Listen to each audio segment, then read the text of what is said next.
Blessed and happy Thursday to all of you, my dear friends, my dear brothers and sisters, my dear good people of God, faithful followers of the Daily Gospel Reflection with Father Jhack, my dear kababayans. Today is January 11, 2024, and today is Thursday within the first week in Ordinary Time, Year B. Our Gospel for today is from the beautiful and the wonderful account of the Gospel of Mark, chapter 1, verses 40 to 45. You know what? Leprosy is a very serious skin disease. Serious in a sense, once you are infected by it, you are like a walking dead. You will be removed from the community and you will be considered outcasts. You will be socially and religiously be isolated because you are considered dirty. And nobody wants to be with lepers because being with them is like a suicide. Their presence is very risky. Is very deadly, and it's a threat to your life. If you are a leper, it's a law that you should put a bell around your neck or around your waist, to make noise, to signal people that you are coming. And you have to shout, "Stay away from me, stay away from me, because I am dirty, I am unclean." That's why keeping your distance from them is the best way to do, the safest way to do. You have to keep away. You have to distance yourself, or else you will be infected. But in today's gospel, Jesus did something extraordinary. And the gospel says, and I quote, "Move with pity."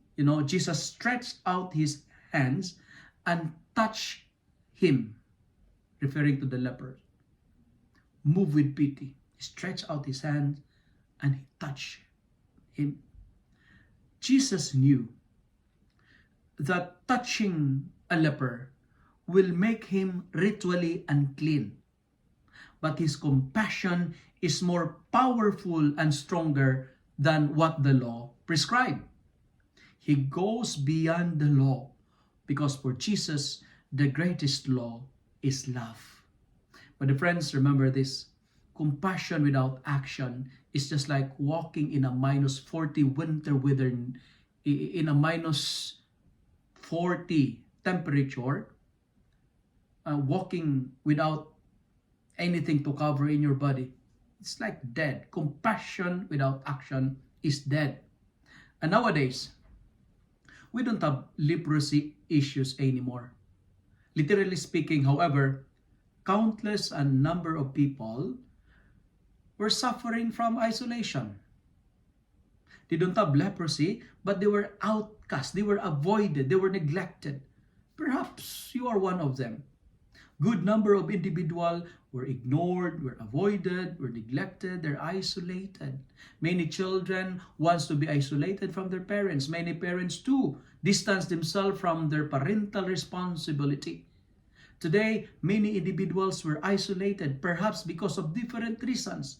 Perhaps because of anger, of race, of pride, of social status, of belief, political, religious opinions. Perhaps you are also ignored, you're isolated because of your sin or because of your addiction. And nowadays, isolation is the modern leprosy.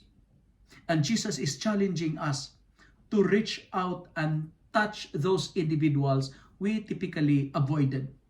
And like Jesus, my dear friends, this morning we are challenged to move and stretch out our hands. We ignore people, and that's bad. And it's a very sad reality. Friends, let me tell you, do not be comforted in living a life invisibly. Today is the right time to approach the one you have been avoided and ignored in life. To end with my reflection, let me say by saying, the cure to many isolation is not condemnation, but compassion.